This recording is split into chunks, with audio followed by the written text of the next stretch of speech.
Well, we had an email from Paul who wants to go back in history to remind you of some of the difficulties you yourself had, not with the Russians at the time, but before the Russians and the Americans. He says, Paul Harrison Kent here said, please explain what happened when you were told by Wesley Clark, an American general, he said, of course, NATO's Supreme Allied Commander, to stop the Russians at Pristina Airport, and you refused. You said something to the effect of, do you want me to start World War III for you?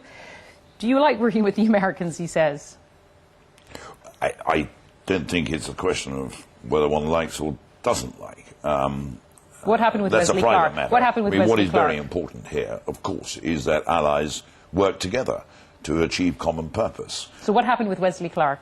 Well, it's all in the book. Yeah, exactly. I would urge you called him a anybody... very intensely driven, ambitious, tightly wound soldier. Well, I believe it's an accurate description. I also say some very complimentary things about Wes Clark as well. In the negotiations, you... Absolutely.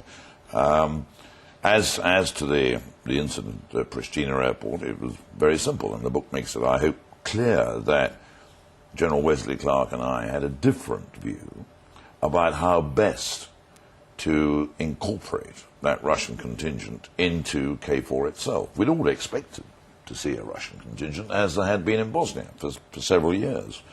And it was a question of what we were about, what was the purpose. So a three-star general disagreed with a four-star general. Well, there we are. It seemed to me the purpose was not to have a confrontation with Russian forces. That's not what we were there for, any of us. We were there to, hopefully, to help Kosovo into a better future than it had had as a past.